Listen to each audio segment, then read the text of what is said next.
विद्यार्थी मित्रांनो, आज आपण पाहणार आहोत हेटेरोक्रोमॅटिन आणि यूक्रोमॅटिन. काय आहे हेटेरोक्रोमॅटिन? आता लक्षात घ्या, इथं क्रोमॅटिन दाखवलंय. तुम्हाला माहिती आहे chromosome they are made up of chromatin. आता हा जो पार्ट आहे हा क्रोमॅटिनचा की जो टाईटली पॅक आहे त्याला म्हणायचं हेटेरोक्रोमॅटिन, आणि हा जो लूजली पॅक आहे त्याला म्हणायचं यूक्रोमॅटिन. आता हे आपण डिटेलमध्ये पाहूया. Inside each cell you find nucleus where chromatin is found. म्हणजे प्रत्येक सेलमध्ये न्यूक्लियस असतो, न्यूक्लियसमध्ये क्रोमॅटिन असतं. आता हे क्रोमॅटिन कुठे असतं? न्यूक्लियसमध्ये. आणि त्याच्यापासून काय बनतो? हा क्रोमोझोम तयार होतो क्रोमॅटिन पासून. म्हणजे हे जे क्रोमॅटिन आहे ते कॉईल होतं. तुम्हाला एका व्हिडिओमध्ये मी शिकवलं आहे पॅकेजिंग ऑफ क्रोमॅटिन मटेरियल. ते क्रोमॅटिन कॉईल होतं आणि त्याच्यापासून फायनली काय तयार होतं? हा क्रोमोझोम तयार होतो. आणि मेटाफेजमध्ये क्रोमोझोम हा शॉर्टेस्ट आणि थिकेस्ट असतो. आता या क्रोमोझोमचं जर आपण स्ट्रक्चर पाहिलं, त्यामध्ये क्रोमॅटिन आहे आणि क्रोमॅटिन बनला आहे protein called histone and DNA. आता इथं हा जर व्हायलेट कलरचं स्ट्रक्चर दाखवलं ते न्यूक्लिओझोम आहे. या न्यूक्लिओझोममध्ये काय आहेत? हे व्हायलेट कलरचे हिस्टोन प्रोटीन आहेत, 8 मॉलिक्यूल आहेत.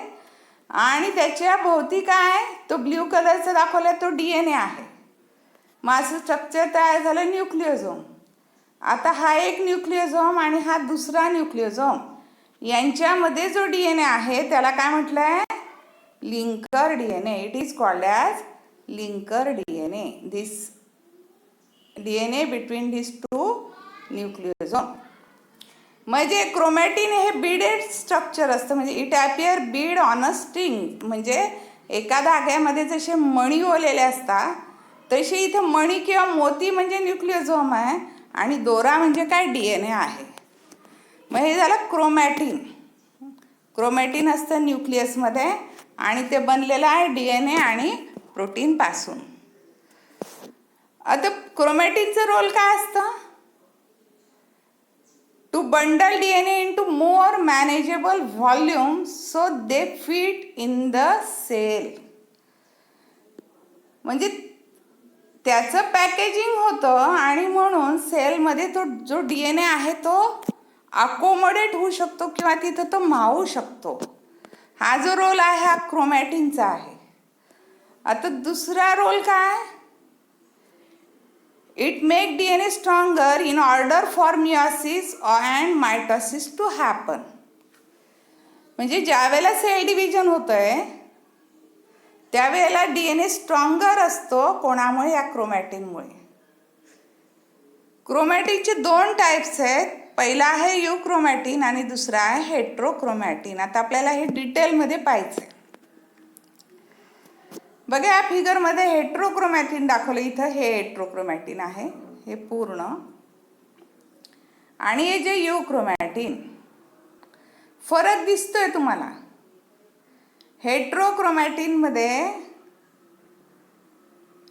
टाईटली पॅक मटेरियल आहे. म्हणजे जे न्यूक्लिओझोम आहे ते अतिशय जवळजवळ आहेत. आणि यूक्रोमॅटिनमध्ये दिस chromatin it is loosely arranged or seen. See here chromatin is tightly packed, here it is loose. Next slide. Heterochromatin. In eukaryotic cells, some segment of chromosome or chromonema during interphase and early prophase remain in condensed state constitute heterochromatin. म्हणजे ज्या वेळेला interphase म्हणजे resting phase असते त्यावेळेला जे क्रोमोझोमचे काही segment की जे कंडेन्स स्टेटमध्ये असतात त्याला काय म्हणायचं? हेटेरोक्रोमॅटिन. बघा हा क्रोमोझोम आहे, तर याच्यामध्ये हे हेट्रोक्रोमॅटिन दाखवलंय की जे कसं आहे डार्कली स्टेन होतंय आणि टाईटली पॅक क्रोमॅटिन मटेरियल जे आहे तर त्याला काय म्हटलंय हेट्रोक्रोमॅटिन. कंडेन्स स्टेटमध्ये क्रोमोनिमा म्हणजे काय coil twisted thread filament in a chromatid at all stages of mitosis called as chromonema. हा जो क्रोमोझोमचा पार्ट आहे हे जे टाइटली पॅक मटेरियल आहे कॉइल ट्विस्टेड आहे तुम्हाला माहिती like a telephone coil in a chromatid at all stages of mitosis called as क्रोमोनिमा.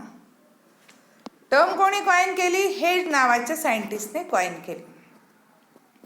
आता पुढे व्हायचं आपल्याला हे हेट्रोक्रोमॅटिन असतं कुठे it is found near the centromere. हा क्रोमोझोमचा हा जो पार्ट आहे याला म्हटलं जातं इथं सेंट्रोमियर असतो. त्याच्या आजूबाजूला हे हेट्रोक्रोमॅटिन आहे. नंतर telomere at the end of chromosome and also intercalated म्हणजे त्याच्यामध्ये सँडविच असणार आहे मध्ये. समजा इथं सेंट्रोमियर आणि टीलोमियर याच्यामध्ये कुठेतरी हेट्रोक्रोमॅटिन असणार आणि युक्रोमॅटिन कुठे असतं इंटरकॅलेटेड आहे ते. सेंट्रोमियरमध्ये जे हेट्रोक्रोमॅटिन आहे आणि टीलोमियरला हेट्रोक्रोमॅटिन आहे त्याच्यामध्ये आपल्याला काय दिसतंय हे लाईटली कलर जे मटेरियल दिसतंय त्याला काय म्हटलं जातं इट इज कॉल्ड ॲज युक्रोमॅटिन. आता इथं पुन्हा या स्लाइडमध्ये डिस्क्रिप्शन दिलं आहे हेट्रोक्रोमॅटिन मोर कंडेन्स. नंतर इथं सायलेन्स जीन म्हटलंय म्हणजे याचे जीन एक्सप्रेस होत नाही. जीन पुअर आणि 80 कंटेन जे आहे ॲडिनिन थायमिन कंटेन याच्यामध्ये हाय. नंतर हे सांगितलं जे तुम्हाला इट स्टेन डार्कर. जेव्हा याला कलरिंग केलं जातं तेव्हा डार्कर तो ॲपियर होतो. आता जर युक्रोमॅटिनचा विचार केला लेस कंडेन्स त्याचे जीन एक्सप्रेस होतात म्हणजे जेनेटिकली ॲक्टिव्ह आहे. Gene rich in GC content इथं ॲडिनिन थायमिन कंटेंट हेट्रोमध्ये जास्त होता इथे जास्त काय ग्वानिन सायटोसिन कंटेंट जास्त आहे. इट स्टेन लाईटर. याचं कलरिंग कसं असतं लाईट असतं. आता पुढे व्हायचं आपल्याला the role of chromatin. Chromatin काय करतं protection of the integrity of chromosome and the regulation of gene. क्रोमोझोमची जी इंटिग्रिटी आहे म्हणजे त्याच्यामध्ये जे क्रोमॅटिक थ्रेड सेंट्रोमियर हे जी इंटिग्रिटी ते मेंटेन करतं आणि जीन रेग्युलेट करतं. आणि as it is compact it prevent crossover of chromosome. या हेट्रोक्रोमॅटिकमध्ये क्रॉसओव्हरिंग ओव्हर होत नाही जे मियोसिसचा पार्ट आहे. अँड अदर जेनेटिक इव्हेंट म्हणजे तिथे ट्रान्सक्रिप्शन होत नाही. आणि म्हणून हा जो हेट्रोक्रोमॅटिन आहे याला काय म्हटलं जातं it is consider as inactive both genetically and transcriptionally. म्हणजे याच्यात ट्रान्सक्रिप्शन होत नाही म्हणून याला काय म्हटलंय it is genetically and transcriptionally inactive.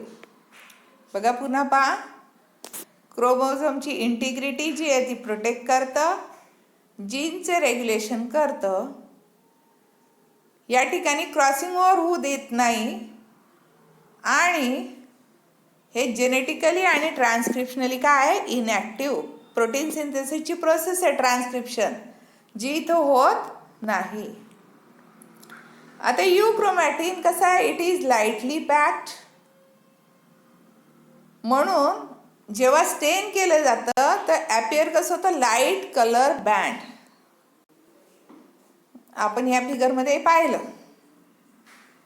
की इथं हे लाईट कलर बँड हे कोणाचे युक्रोमॅटिनचे आणि डार्क कलर बँड कोणाचे आहेत हेट्रोक्रोमॅटिनचे. मग लक्षात घ्या, it appear light colour band when stain and viewed under optical microscope.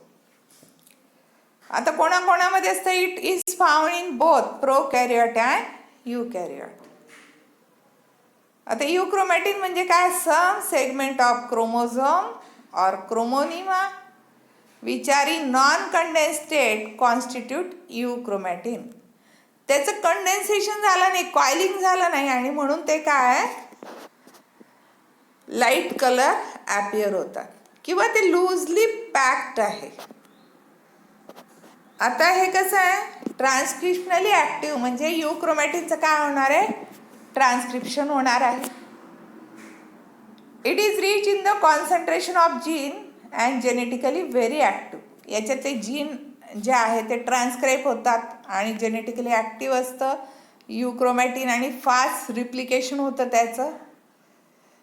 आणि हे असं रिझन आहे की तिथं high frequency of chromosomal crossing over takes place. इथं क्रॉसिंग ओव्हर होणारच आहे, म्हणजे त्याची फ्रिक्वेन्सी जास्त आहे.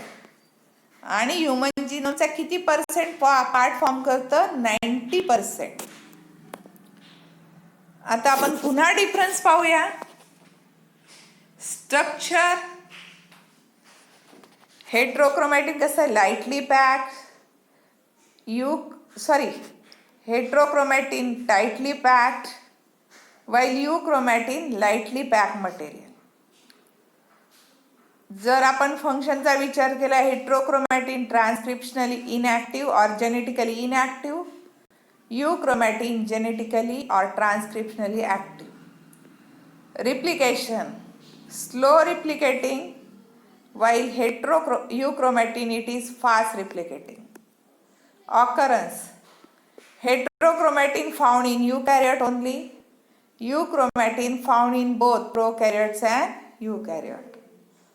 Position, present at the periphery of nucleus, or you already seen in the chromosome it is seen at the telomere position and around the centromere, while euchromatin it is present at the inner body of nucleus, or if you consider the structure of chromosome it is seen in between the centromere and telomere. Staining, it is deeply or darkly staining in interphase, while euchromatin it is less or lightly staining in interphase. Thanks friend.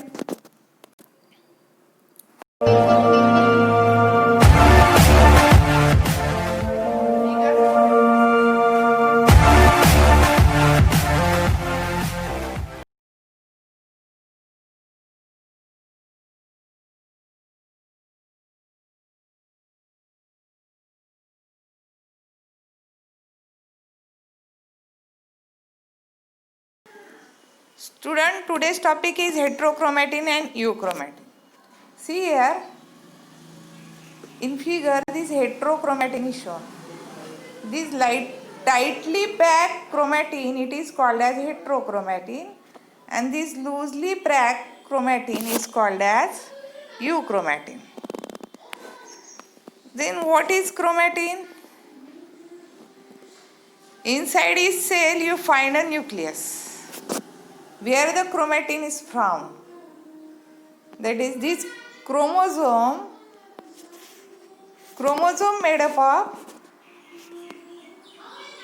chromatin, and this chromatin contain DNA and protein. See here, this is the metaphase chromosome, which is shortest and thickest chromosome, and this chromosome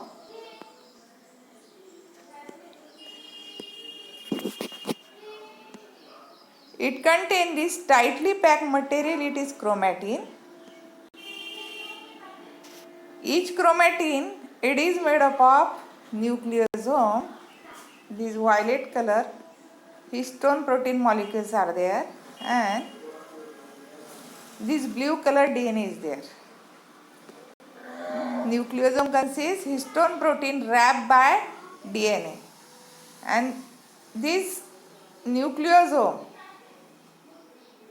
it is or in between this one nucleosome and adjacent nucleosome there is a linker DNA. Thus, nucleus contain chromosome, chromosome made up of chromatin, and chromatin made up of DNA and protein called histone. The role of chromatin is to bundle DNA into more manageable volume. Means this chromatin, it get coiled so that it get accommodated into that smaller nucleus. So role of packaging is performed by that chromatin. Chromatin is also what makes the DNA stronger in order for meiosis and mitosis to happen. And here chromatins are of two types, euchromatin and heterochromatin. Let's see in detail. See here, heterochromatin is shown. It consists tightly packed chromatin, and this is euchromatin, which consists loosely packed chromatin. Then see next slide, heterochromatin. In eukaryotic cells, some segment of chromosome or chromonema during interphase and early prophase remain in condensed state constitute heterochromatin. What is chromonema? Coiled or twisted thread-like filament in a chromatin at all stages of meiosis. This is, see here, this is a chromonema.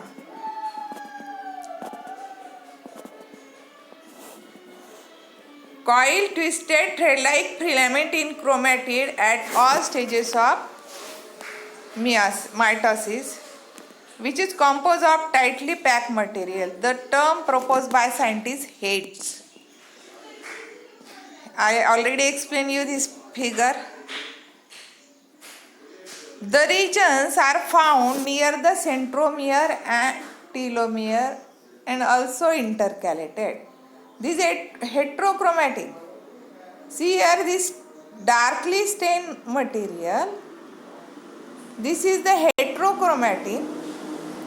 Where it is found? Near the telomere, means at the end. Here there is a centromere. Then it is also situated near the centromere and also intercalated. It is seen in between. So heterochromatin, more condensed form of chromatin. Then it gene poor, high AT content, means adenine and thymine base content is high and it stained darker as shown in the figure. While euchromatin, it is less condensed, it is lightly stained, gene rich in GC content, guanine and cytosine content, and gene expressing, means these genes they are transcribed. This is genetically active part, that is euchromatin, and heterochromatin it is not active. Then next, the main role of heterochromatin include the protection of the integrity of the chromosome and the regulation of gene.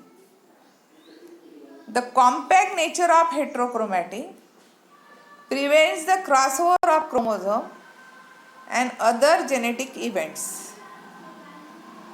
Which is why this type of chromatin is considered inactive both genetically and transcriptionally. This point is most important.